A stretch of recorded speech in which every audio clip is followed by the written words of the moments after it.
오늘부터는 제가 사무엘상을 함께 여러분과 말씀을 나누고자 합니다. 그래서 오늘이 이 사무엘상의 첫 시간이기 때문에 사무엘상을 잘 이해하기 위해서 조금 기본적인 내용들을 먼저 여러분과 나누고자 합니다. 여러분, 사무엘상과 우리는 사무엘하 이렇게 두 개로 나눠서 이야기하고 있지만 원래 구약 성경에는 이 사무엘상하의 구분이 없었습니다. 그런데 이제 70인역이라고 하는 이제 구약의 히브리어를 이제 신약의 헬라어로 바꾸는 번역이 이제 70인역 셉투아진이라고 얘기를 하는데, 그 번역 때 사무엘 상과 사무엘 하로 그렇게 구분이 되었습니다. 그 구분은 뭐 어렵지 않습니다. 상에는 주로 이제 사무엘이 이제 이렇게 하나님의 선지자가 되어서 다윗 왕조까지 하나님께서 원하시는 뜻대로 왕조를 세우는 일, 그리고 하에는 그 이후에 이제 왕들의 이야기들을 언급하고 있는 부분에서 괜찮은 구분으로 우리가 볼 수 있습니다. 하지만 원래는 이것이 구분되어 있지 않고 하나의 한 문서로 되어 있었다는 사실을 우리가 좀 기억했으면 좋을 것 같습니다. 이 사무엘 상하, 이 말씀은 히브리어 성경 중에서 이 텍스트가 불확실한 책 중에 한 가지가 됩니다. 이것이 사본들이 온전히 보존되지가 않아서, 그래서 이것을 문서 비평 쪽으로 확인하기 위해서 이제 히브리어에서 이제 헬라어로 번역된 그런 이제 셉투아진이라든지 아니면 불가타 역을 통해서 이제 참조해서 이제 이것들을 원어에 가까운 해석을 찾기 위한 노력들이 이 사무엘 상하에 있다는 사실, 그런 특징들을 여러분 좀 알고 보시면 좋을 것 같습니다. 그래서 때로는 이제 우리말로 번역됐다 하더라도 의미가 모호한 부분이 있을 수밖에 없습니다. 그것은 뭐 구약 히브리어가 가지고 있는 문학적인 내용들이기 때문에 이제 그런 부분들은 이제 함께 말씀을 통해서 앞뒤 문맥을 통해서 우리가 충분히 유추해 볼 수 있는 부분들이 있기 때문에 그런 부분은 어렵지 않게 하나님 말씀을 우리가 볼 수 있습니다.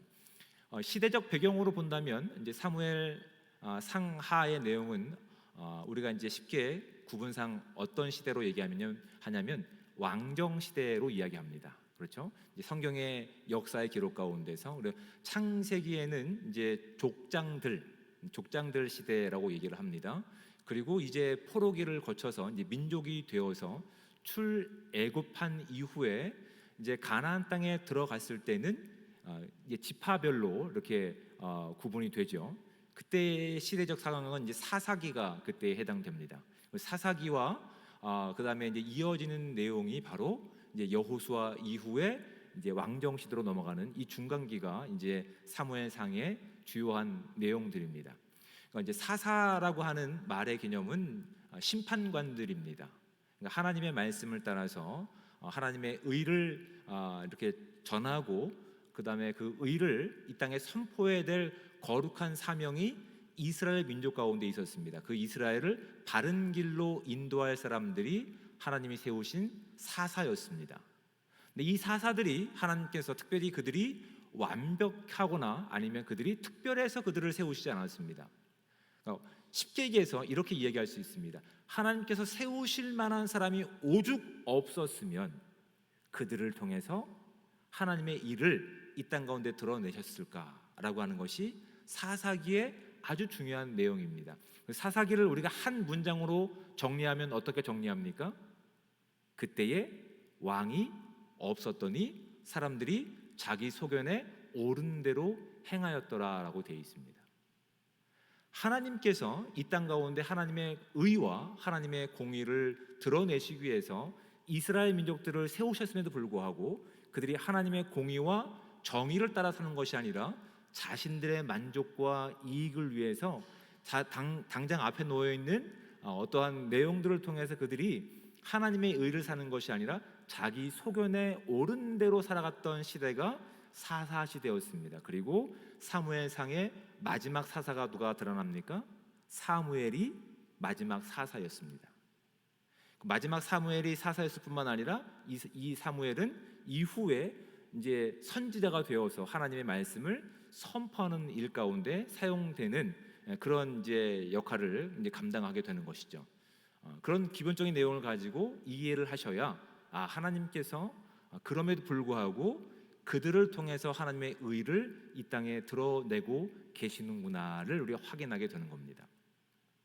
이제 성경의 이야기를 떠나서 정치적인 배경들은 어떻냐면 사사 시대에 이제 블레셋 족속들이 있습니다. 이제 이스라엘 땅의 남서쪽에 있는 그들이 이제 정치적으로 꽤 크게 성장했기 때문에 이스라엘 백성들을 많이 침범했습니다. 이제 삼손의 경우가 이제 그에 등장할 뿐만 아니라 이제 이어지는 이제 사무엘 상에서도 이렇게 등장하게 됩니다.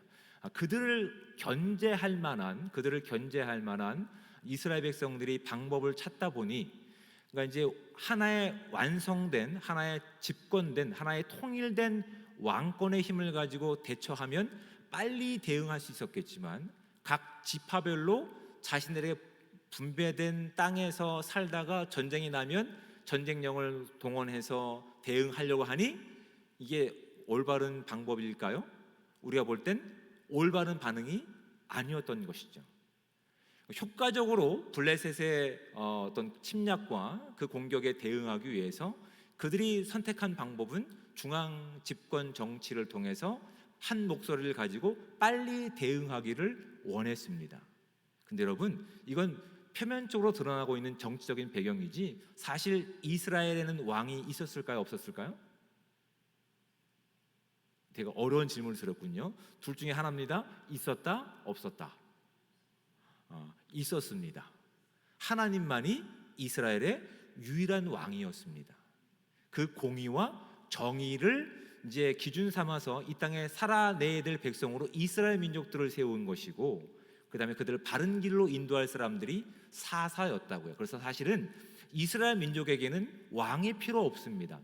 유일하시고 가장 완벽하신 이 땅뿐만 아니라 온 인류와 온 세계에 하나님이 왕으로 계시기 때문에 이스라엘 백성들은 왕을 요청할 이유가 없었습니다. 하지만 그들은 하나님을 유일한 왕으로 인정하지 않았던 것이죠.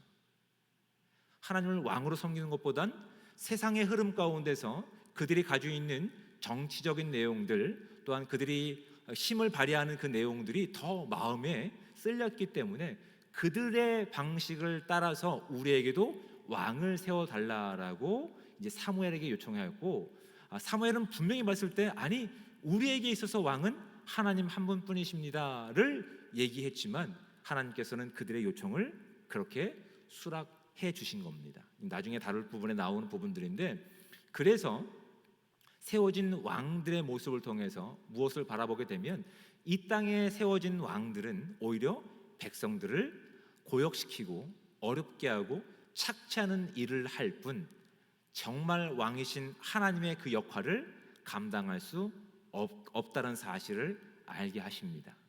그러므로 무엇을 기대하게 하십니까?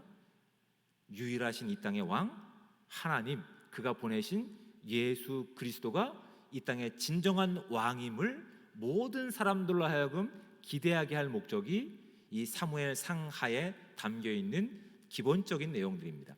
이 사실을 가지고 본문을 우리가 확인할 때 그렇군, 우리에게 유일한 왕은 하나님 한 분뿐이고 계시구나, 우리가 온전히 믿고 신뢰해야 될 분은 하나님의 말씀밖에 없구나를 기억하게 될 수 있다는 사실입니다. 그런 내용을 가지고 본문을 볼 때 오늘 본문에 등장하는 주인공이 누가 등장합니까? 네, 분인나와 한나가 있고 그의 남편의 이름은 누구죠? 엘가나가 있습니다. 네, 잘 찾으셨습니다. 네, 엘가나가 남편이고 그 남편에게 두 아내가 있습니다. 한 사람의 이름은 한나이고 한 사람의 이름은 분인나입니다. 근데 분인나는 자녀들이 많았습니다. 한나는 자녀가 없었습니다. 불임의 문제를 가지고 있었습니다. 그런데 이 문제가 하나님을 유일한 하나님으로 왕으로 인정하는 문제와 무슨 상관이 있을까? 제가 말씀드렸던 서론의 내용과 비교해 봤을 때 그런 질문이 드는 것 정상적인 겁니다.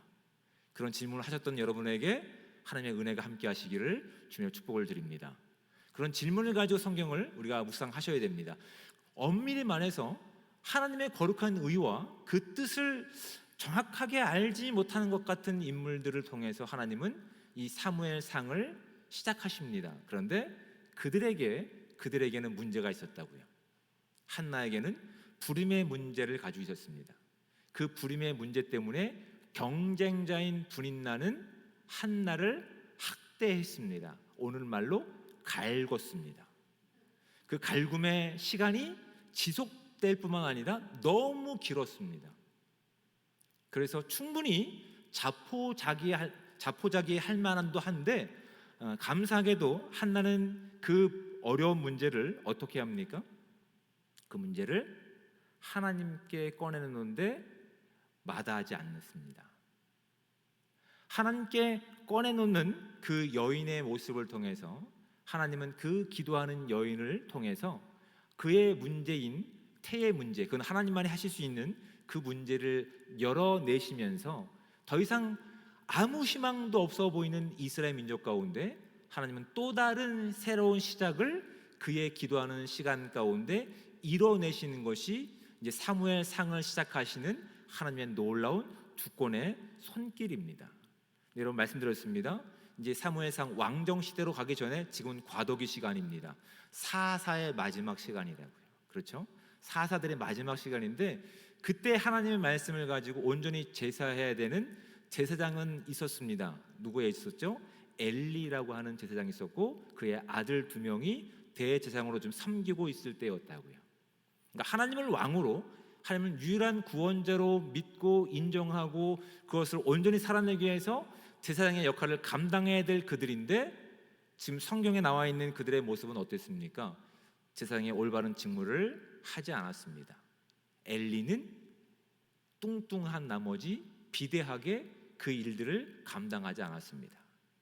자신에게 있었던 문제를 하나님께 꺼내놓는 여인의 기도를 멀리서 그냥 보고 나서 영적으로 그것이 기도하는 삶의 모습인지 술 취해서 주정하는 삶인지 구분하지 못할 정도로 영적으로 타락한 시대가 지금 하나님께서 새로운 시작을 여시는 암담한 이스라엘의 모습임을 우리가 놓치지 않고 보기를 원하고 있습니다. 영적으로 봤을 때 이스라엘은 더 이상 희망이 없어 보입니다. 더 이상 어떤 것도 그 이스라엘을 통해서 선한 것이 나올 수 없는 상황 가운데서 하나님은 한 가정에게 주목하십니다. 그 가정 가운데서 한계 안에 있는 한 여인에게 주목하십니다. 그 여인은 자신이 가지고 있는 한계 때문에, 자신이 가지고 있는 문제 때문에 그 문제를 자신이 해결하려고 하지 않고 하나님께 나와서 이제 꺼내놓고 있는 것이 이제 하나님께서 하나님의 의를, 하나님의 왕권과 주권을 인류의 시간 가운데 드러내시는 장면 가운데서 그들의 삶을 선택하시는 내용으로 우리가 충분히 이제 볼 수 있는 것이죠. 근데 우리가 주목해서 봐야 될 것이 이제 한나의 기도가 있습니다. 한나는 왜 기도했을까요? 한나는 하나님께서 이 땅 가운데 세우실 거룩한 나라를 알고 기도했을까요? 제 얼굴을 보지 마시고 성경을 보시면 그렇지 않다라는 결론이 나타납니다. 한나는 자신에게 있는 불임이라고 하는 문제 때문에, 그리고 자신과 경쟁자로 있는 분인나의 지속적인 갈굼 때문에 그가 하나님을 찾는 기회가 됐다는 사실을 우린 주목해서 보셔야 됩니다. 여러분, 우리 안에, 우리의 시간 가운데 놓여 있는 어려움들이, 여러분, 그것이 우리를 불편하게 할 수는 있지만 그것이 오히려 하나님을 찾을 수 있는 기회의 시간임을 우리가 놓치지 말아야 됩니다. 한나는 기도할 수밖에 없었습니다. 그 문제는 하나님만이 해결할 수 있는 문제였기 때문에 그 문제를 사람들을 통해서 해결하려고 하지 않았습니다. 자신을 그렇게 사랑해주는 남편의 위로가 더 이상 그녀를 위로해주지 않았습니다.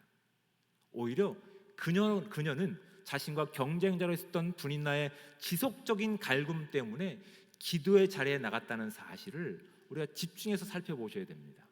여러분, 저희와 여러분도 언제 주로 기도의 자리에 나가는지를 한번 진지하게 고민해 보시기 바랍니다. 아무 문제 없을 때 여러분 기도하시는 분들 계십니까? 참 잘하고 계시는 겁니다. 그런데 양심적으로 한번 생각해 보시기 바랍니다. 우리가 언제 기도합니까? 우리에게 어려움이 닥쳤을 때, 비로소 우리에게 큰 시험이 닥쳤을 때 그 문제는 우리가 스스로 해결할 수 없기 때문에 그 문제를 누구에게 꺼내놓습니까? 하나님께 꺼내놓는다고요. 여러분, 그럼 우리가 만나는 그 어려움들이 우리에게 절망의 시간입니까? 아니면 기회의 시간입니까? 오히려 그 절망이 하나님을 깊이 경험할 수 있는 기회의 시간임을 우리가 잊지 않을 수 있는 시간 되기를 주님으로 축복을 드립니다. 그렇다면 두 번째는 내용입니다. 한나가 기도하는 내용은 하나님께서 이 땅 가운데 세우실 하나님 나라와 의를 바로 알고 기도했을까요? 아니라는 사실을 저 멀리서 고개를 끄덕이신 한 분이 저와 눈이 마주쳤습니다. 아니었습니다. 처음부터 한나는 하나님의 뜻을 알고 하나님이 이 땅 가운데 하나님의 정의와 의를 실천해 주십시오, 제 태를 열어주신다면 제가 바치겠습니다, 이런 큰 꿈 가지고 기도하지 않았습니다. 자기와 적대관계에 있는 분인나의 지속적인 갈굼 때문에 그는 자신의 문제를 가지고 하나님께 나가서 그 문제를 꺼내놨을 뿐이라고요. 근데 하나님께서는 그 개인의 문제 가운데, 그 개인의 기도 가운데 개입하셔서 오히려 그 문제를 해결하시는 그 시간을 통해서 하나님의 의를 세상에 드러내는 통로로 사용하시는 하나님이심을 믿고 나갈 수 있는 저와 여러분들 되시기를 주님으로 축복을 드립니다. 우리가 처음부터 하나님의 의와 나라와 그 복음을 다 이해해서 온 세계를 향해서 기도하는 것 아닙니다. 우리 처음에 하나님 앞에 나가서 기도하는 그 내용은 철저하게 개인적입니다. 어느 누구도 해결할 수 없기 때문에 하나님만이 우리의 피난처이시며 구원자이시기 때문에 이 문제를 가지고 꺼내놓습니다. 그런데 아브라함도 자신에게 허락된 그 커다란 복을 다 이해하지 못했을 때에 히브리서의 내용을 히브리서 11장 8절 말씀 가운데 이렇게 기록하고 있습니다. 믿음으로 아브라함은 부르심을 받았을 때에 순종하여 장래의 유업으로 받을 땅에 나아갈새 갈 바를 알지 못하고 나아갔다라고 되어 있습니다. 처음부터 하나님께서 그가 가야 할 방향, 그를 민족의 아니면 온 열방의 아버지로 세울 원대한 꿈을 이해해서 나가는 것 아닙니다. 근데 어느새 주어진 시간 가운데, 주어진 한계 가운데 하나님을 깊이 경험하는 시간 가운데서 비로소 그의 인생이 하나님의 꿈과 하나님의 비전으로 채워지는 시간들로 가득했다는 것을 확인하게 됩니다. 로마서 8장 26절은 이렇게 기록하고 있는 겁니다. 이와 같이 성령도 우리의 연약함을 도우시나니 우리는 마땅히 기도할 바를 알지 못하나 오직 성령이 말할 수 없는 탄식으로 우리를 위하여 친히 간구하시느니라. 아멘들 안 하십니까? 우리는 우리의 문제만을 하나님께 꺼내놓을 수밖에 없는 존재들이라고요. 그런데 하나님께서 이 땅 가운데 아직 그들의 절망적인 모습을 가지고 끝날 것 같은 상황 가운데서 하나님은 개인적인 문제와 개인적인 어려움을 가지고 하나님을 찾는 어떤 한 사람의 기도하는 모습을 가지고 서서히 그 꿈을 하나님의 꿈으로 채워가는 시간으로 바꿔가고 계시다는 사실을 집중해서 아셔야 됩니다. 여러분, 우리가 주님 앞에 기도하며 나아갈 때 어느새 우리가 구했던 우리의 꿈이 누구의 꿈으로 바뀝니까? 하나님의 꿈과 하나님의 의로 바뀌게 되는 겁니다. 그래서 여러분, 사무엘서를 통해서 드러나고 있는 그 꿈은, 그 역사는 하나님의 역사가 되는 겁니다. 영어로 히스토리라고 되어 있습니다. 그의 이야기가 됩니다. His story. 어느새 우리는 우리의 문제를 가지고 우리의 문제를 해결하기 위해서 그 문제를 하나님께 꺼내놨을 때에 하나님께서 너무나 우리의 지극한 개인적인 문제 가운데 다가오시고 해결해 가시면서 어느새 우리가 구하지 않고 구할 수도 없었던 내용 가운데 하나님의 꿈으로 우리의 생각을 채워주시고 우리의 마음을 만지시고 위로해 주시고 회복시키시는 과정 가운데서 어느새 하나님이 진정한 왕이심을 하나님의 세우시는 왕들을 통해서 알게 하시는 축복의 통로가 될 수 있다는 사실을 기억할 수 있는 저와 여러분들 되시기를 주님의 축복을 드립니다. 우리는 성경을 통해서 이것을 알아갈 겁니다. 나의 이야기가 아닙니다. 내가 원하는 바를 이뤄가는 내용이 아닙니다. 우리가 그것이 정확하게 아직은 무엇인지 알지 못한다 하더라도 하나님께서 그 문제를 간섭하시고 하나님께서 이 땅 가운데 유일한 구원자이시며 하나님의 신을 믿는 우리의 기도와 간구 가운데서 하나님은 우리의 작은 신음에 응답하시면서 우리의 작은 응답뿐만 아니라 하나님의 꿈과 비전으로 우리를 바꿔가시면서 우리를 통해서 하나님의 역사를 세워 가실 줄 믿습니다. 그것을 위해서 말씀을 사모하고 하나님 말씀 앞에 나아가서 말씀을 의지하고 기도할 때 어느새 하나님의 꿈으로 가득 채워지는 복된 삶 되기를 주님으로 축복을 드립니다. 아멘.